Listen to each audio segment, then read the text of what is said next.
மைவி ஃபேஷன் பார்க்குற எல்லாருக்கும் ஒரு பெரிய ஹாய். எல்லாரும் எப்படி இருக்கீங்க? இன்றைக்கான வீடியோ பார்த்தீங்க அப்படின்னா, ஸோ கோல்டை வந்து நீங்கள் எப்படியெல்லாம் சேவ் பண்ணலாம், என்னென்ன மாதிரியான டிப்ஸ் அண்ட் ட்ரிக்ஸ் இருக்குது அப்படிங்கிறத நான் உங்ககிட்ட ஷேர் பண்ணியிருக்கேன். ஸோ வீடியோவை ஃபுல்லாக பாருங்கள். ஸோ எப்படி வந்து நகையை வந்து இந்த காலத்தில் ஏறிக்கிட்டே இருக்குது, விலை ஒன்றுமே வாங்க முடியல அப்படின்னு யோசிச்சுட்ருக்கீங்க அப்படின்னா கூட இந்த டிப்ஸ் எல்லாம் ஃபாலோ பண்ணிங்கன்னா கண்டிப்பாக வாங்கலாம். ஸோ நம்ம ப்ரெடிக்ஷன் பண்ண மாதிரியே மார்ச் மாதம் எண்டில் கோல்டோட ரேட் ரொம்ப கம்மியாகும் அப்படின்னு நான் சொல்லியிருந்தேன். பழைய வீடியோவை சர்ச் பண்ணி பாருங்கள், உங்களுக்கே தெரியும். ஸோ அதே மாதிரி இன்றைக்கி ரேட்டு பார்த்திங்க அப்படின்னா 14,175 வந்திருக்கு.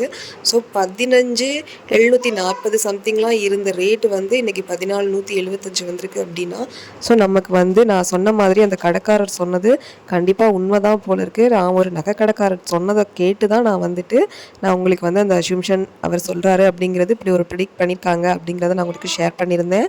ஸோ நான் ஷேர் பண்ணி இந்த மாதிரியே இந்த மார்ச் மாதம் எண்டில் இந்த மாதிரி இருக்கிறது எனக்கே ரொம்ப ஷாக்கிங்காக தான் இருக்குது. ஸோ உங்களுக்கும் கண்டிப்பாக அந்த வீடியோ தெரிஞ்சவங்க பார்த்தவங்களுக்கு கண்டிப்பாக நான் சொன்ன மாதிரி இருக்குது அப்படிங்கிறத உங்களுக்கு நம்புறதுக்கு ரொம்பவே வாய்ப்பு இருக்குது. ஸோ இப்போ இன்றைக்கி என்ன வீடியோன்னா, கண்டிப்பாக கோல்டு வந்து இப்படியெல்லாம் சேமித்தா கண்டிப்பாக சேமிக்க முடியுங்க. ஸோ அதை தான் நான் உங்களுக்கு இந்த வீடியோவில் ஃபுல் அண்ட் ஃபுல் எக்ஸ்பிளைன் பண்ணியிருக்கேன். ஸோ வீடியோவை ஸ்கிப் பண்ணாமல் ஃபுல்லாக பாருங்கள்.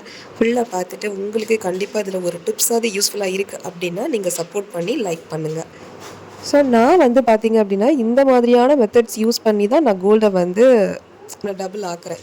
ஸோ இல்லைன்னா என்னால் இப்படி பண்ண இந்த சுச்சுவேஷனில், அதாவது விலை பயங்கரமாக ராக்கெட் வேகத்தில் ஏறிக்கிட்டு போகுது, இந்த காலகட்டத்தில் என்னால் வாங்க முடியுமா அப்படிங்கிறது ரொம்ப கஷ்டம் தான். ஸோ மிடில் கிளாஸ் ஃபேமிலிக்கு ஸோ இந்த டிப்ஸ் வந்து ரொம்பவே யூஸ்ஃபுல்லாக இருக்கும். கண்டிப்பாக வீடியோவை ஃபுல்லாக பாருங்கள். அது மட்டும் இல்லாமல் நீங்கள் என்ன மாதிரியான வழிகளில் கோல்டு சேமிக்கிறீங்க அப்படிங்கிறதையும் சொல்லுங்கள்.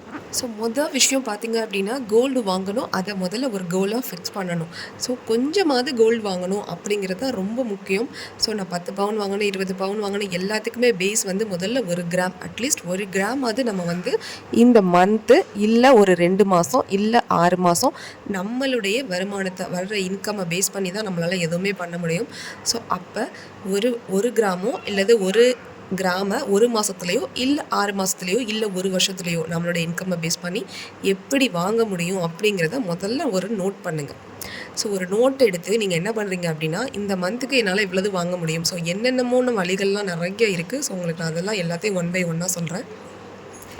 இந்த மாதிரி விஷயங்களை நீங்கள் கண்டிப்பாக தொடர்ந்து செஞ்சீங்கன்னா நீங்கள் சீக்கிரமாக அந்த கோல்டு வாங்கணும் அப்படிங்கிற ஒரு அச்சீவ்மெண்ட்டை, ஒரு ட்ரீமை வந்து நம்ம பெருசாக வச்சா தான் நம்ம எதையுமே வந்து பண்ண முடியும். கோல்டுக்கு மட்டும் இல்லை, ஸோ கோல்டுக்கு மட்டும் இல்லை, எந்த ஒரு விஷயத்துக்குமே. இப்போ வந்து கோல்டு வந்து ஃபிக்ஸ் பண்ணியாச்சு. நான் வந்து 2 மாதத்துக்கு ஒரு இடையில வந்துட்டு நான் வந்து 1 கிராம் வந்து அட்லீஸ்ட் சேவ் பண்ணணும் அப்படிங்கிறது இன்கம்மை பேஸ் பண்ணின்னு சொல்லியாச்சு. என்னோடய இன்கம் ரொம்ப குறைவாக இருக்குது அப்படின்னா கண்டிப்பாக அதுக்கேற்ற மாதிரி நீங்கள் வந்து எவ்வளோ ஃபிக்ஸ் பண்ணிக்கணும், கோல்டு வாங்க போகிறாமோ அந்த கிராம்ஸை நீங்கள் வந்து கம்மி பண்ணிக்கோங்க. சிம்பிள். அடுத்து வந்து ஒரு 50 மில்லிகிராம்ஸ் கூட நமக்கு வந்து வாங்க முடியும் காயின் பேஸ்டாக.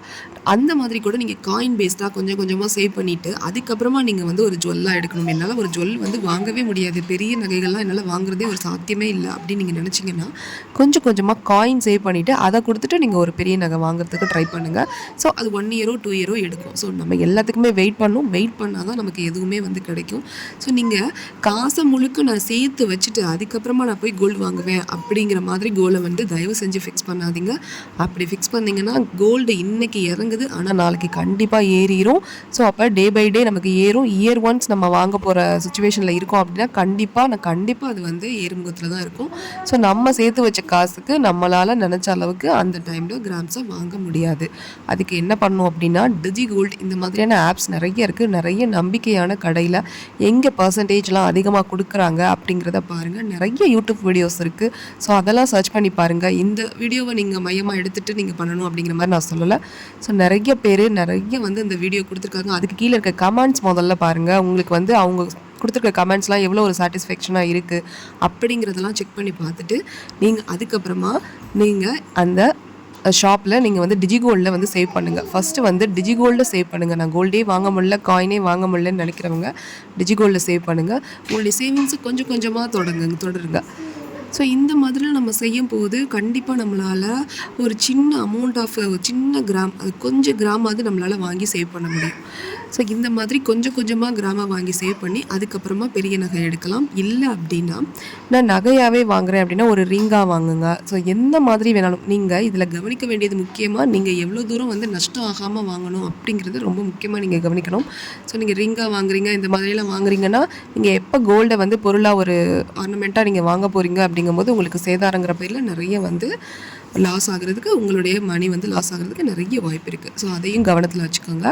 ரெண்டாவது பார்த்திங்க அப்படின்னா உண்டியல் சேவிங்ஸ் பண்ணுங்கள். ஸோ 50, 100 இப்படின்ட்டு நீங்கள் உண்டியல் சேவிங்ஸ் பண்ணிங்கன்னா ஸோ அதெல்லாம் ஒரு மந்த்துக்கு சேவ் பண்ணி அதை அப்படியே டிஜிகோல்டில் போடுங்க.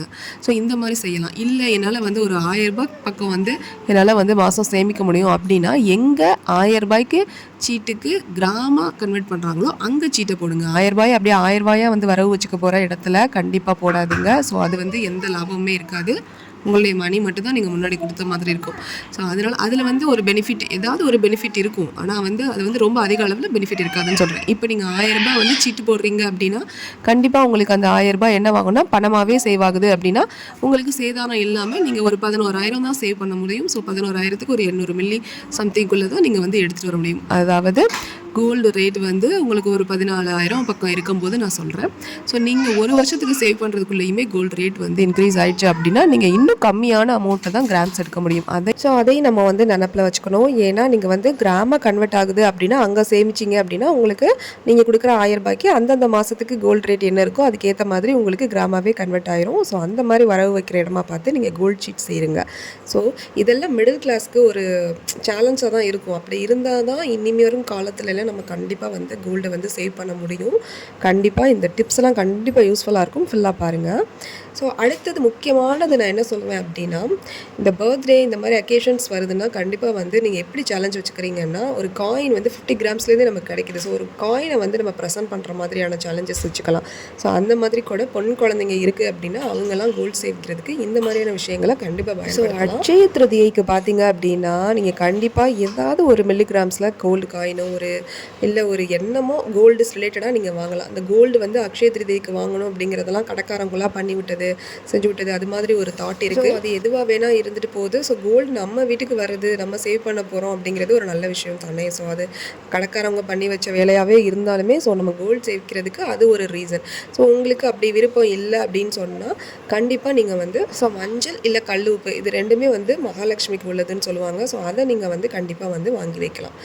அடுத்தது பார்த்தீங்க அப்படின்னா ரொம்ப முக்கியமான விஷயம், இந்த விஷயம் யூஸ் பண்ணி தான் நம்ம வந்து கோல்டை வந்து டபுள் ஆக்க ஈஸியான வழி. ஸோ அது என்ன அப்படின்னு பார்த்தீங்கன்னா நம்மக்கிட்ட இருக்க ஏதாவது ஒரு பழைய தங்கத்தை ஸோ அருந்தது இல்லை உடஞ்சி போகிறது இந்த மாதிரி எது இருந்தாலும் அந்த நகையை கொண்டு போய் பேங்க்கில் வச்சுட்டு அதுலேருந்து நீங்கள் வந்துட்டு இன்னொரு புது நகையை வாங்குறது தான். இந்த விஷயம் பண்ணும்போது கண்டிப்பாக பழைய நகையை திருப்புறதுக்கான கண்டிப்பாக வழியை வந்து நம்ம ஏதாவது ஒரு தெரிவுபடுத்திட்டு அதுக்கப்புறம் தான் நம்ம வந்து இந்த விஷயத்தை செய்யணும். இல்லைன்னா நம்ம பழைய தங்கத்தையும் லாஸ் பண்ண நேரிடும். அதை வந்து நம்ம கண்டிப்பாக புரிஞ்சு தெரிஞ்சு அதை பண்ணணும். ஸோ சும்மா வந்துட்டு நம்ம நகை இருக்குதுன்னு கொண்டு போய் அப்படியே வச்சுட்டு நம்ம புது நகை வாங்குறோங்கிற அந்த ஃபீல்டில் மட்டும் இருந்தோம் அப்படின்னா பழைய நகையை நம்ம கண்டிப்பாக லாஸ் பண்ணுவோம்.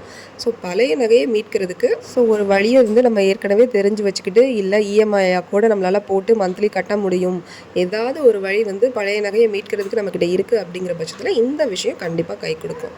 ஸோ இப்போ நான் சொன்ன விஷயங்களில் உங்களுக்கு எந்த டிப் வந்து ரொம்பவே பிடிச்சிருக்கு அப்படிங்கிறத கண்டிப்பாக கமெண்ட்டில் மறக்காமல் சொல்லுங்கள். நீங்கள் என்ன வழிகளில் இந்த மாதிரியான மெத்தட்ஸ் யூஸ் பண்ணி நீங்கள் கோல்ட் சேவிங்ஸ் பண்ணுறீங்களா அப்படிங்கிறதையும் மற்றவங்களுக்கும் ஷேர் பண்ணுங்கள். தேங்க்யூ ஃபார் வாட்சிங்.